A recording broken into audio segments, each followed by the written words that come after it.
Hey everyone, welcome back to Corporate Decoder, the place where we dig through corporate filings so you don't have to. Today we're cracking open a report from Sterling Bancorp, and trust me, it's more than just your average banking story. This one involves a sale, a wind down, and a whole lot of changes, so let's dive in to find out how they got here. So Sterling Bancorp is set to sell its bank, Sterling Bank and Trust, to EverBank. Yes, you heard that right. This report is Amendment No. 1 to their annual report, mainly concerning information that is not ready when annual report is usually due. It details everything from who's in charge to how much they get paid and any interesting relationships they may have with the company.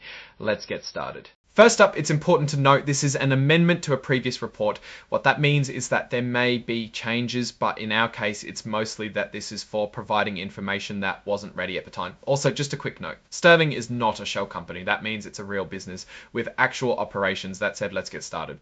Now let's talk about the people steering this ship. There's a whole list of directors, their ages, and when their terms end.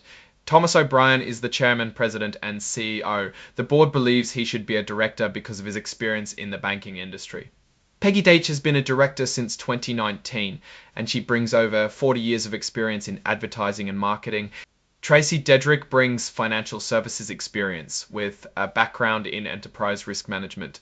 Michael Donoghue is a director that has experience in the financial services industry. Stephen Galota brings financial reporting and assurance to the board of directors.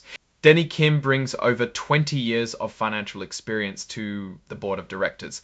Christine Meredith brings experience as a banker, regulator, and consultant to the financial services industry. Ebert Okori brings over 30 years of experience in the financial services industry. Benjamin Weinman has experience in the commercial real estate and financial space. The audit committee includes Stephen Galota, Michael Donoghue, and Benjamin Weinman. The board has determined that 7 of the 9 members are independent, excluding Thomas O'Brien and Christine Meredith, because they are executives and employees of the company. Besides O'Brien and Meredith, we also have Karen Knott, the Chief Financial Officer, Elizabeth Keogh, the Chief Legal Officer, and Eleni Willis, the Chief Risk Officer. There were late Section 16 filings. These are reports officers, directors, and major stockholders have to file when they buy or sell stock. This wasn't perfect for Sterling with 9 late filings. The company has adopted a code of conduct that applies to all directors, officers, and employees. The Ethics and Compliance Committee is responsible for monitoring compliance. It also has an insider trading policy that prevents people from using confidential information for their own gain, and they have an anti-hedging policy. Okay, let's talk about the money. This section dives into how the executives get paid. The main goals of the executive compensation program are to attract the right people and motivate them to make the company perform well. It focuses on aligning their interests with those of the shareholders. It's about rewarding executives in a way that balances risk and reward. Key to this was the agreement to sell all shares of the bank to EverBank Financial Corp for $200 Bank Financial Corp for $2,001 million in December.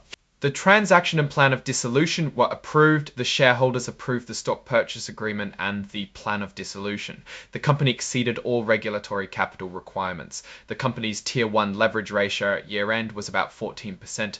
In addition, criticized loans went down by more than 30% during the year. The pay mix generally consisted of base salary, cash bonuses, and equity-based long-term incentive awards.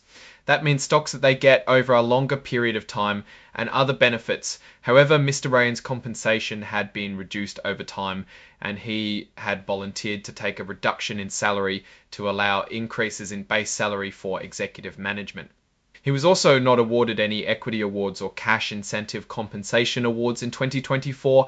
Looking at base salaries, Thomas O'Brien's went down from $950,000. However, Christine Meredith went up from $350,000. Karen Knott's went $155,000 to $410,000. Karen Knott's went ancillary $50,000 to $275,000 to $255,000 to $27,500 to $2,000, and Eleni Willis's went up from $235,000 to $250,000, and Eleni Willis's went up from $235,000 to $350,000, and Eleni Willis's went up from $235,000 to $250,000, and Eleni Willis's went up from $25,000. Elizabeth Keogh's $1,000 to $250,000, and Eleni Willis's went up from $205,000 to $250,000, and Eleni Willis's went up from $35,000 to $250,000. And Eleni Willis's went up from $235,000 to $250,000.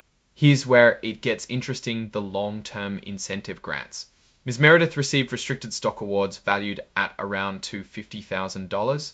Karen Knott and Elizabeth Keogh each received awards valued at $25,000, and Eleni Willis received awards valued at $155,000 in total. All restricted stock awards also vest upon a change of control of the company, which includes the sale of the bank. The company entered into change of control agreements with each of Mr. Orakian and Miss Keogh, and the bank entered into a change of control agreement with Ms. Willis. These agreements state the Neo may be entitled to certain payments in the event of a change of control of the company.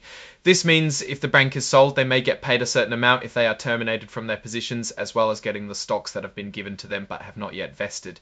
This table gives us a great look at how the named executive officers have been compensated over the last few years.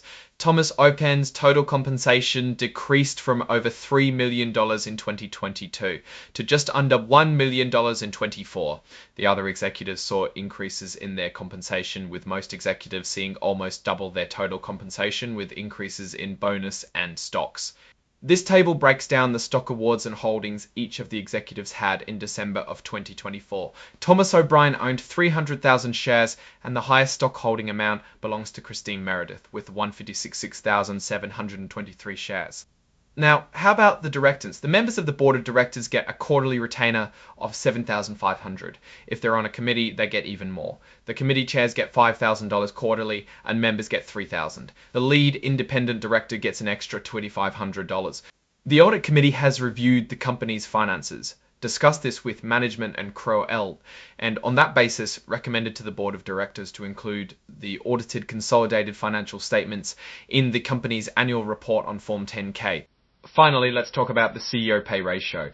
This is how much the CEO makes compared to the median employee. In 2024, the CEO's total compensation was about 12 times that of the median employee. That means the CEO earned roughly $970,000 to the median employee's $83,000. This ratio can give you an idea of the wealth distribution within the company. Now, looking at all this information, Sterling Bancorp was in a period of major transition. The focus was clearly on getting the bank sold and setting up the company for dissolution. The executive compensation reflected this, with the goal being to incentivize the team to make that happen. One notable risk is the successful integration of operations between the bank and Everbank. As the company dissolves, there needs to be minimization of any outstanding or unexpected expenses after the transaction. The key was to make sure they had the right people in place and that they were motivated to see the sale through. The end is near for Sterling Bancorp. It's been a wild ride of resolving issues, selling the bank, and planning to shut down the company. Thanks for watching. If you found this video helpful, please like, comment, and subscribe for more deep dives into the world of corporate finance.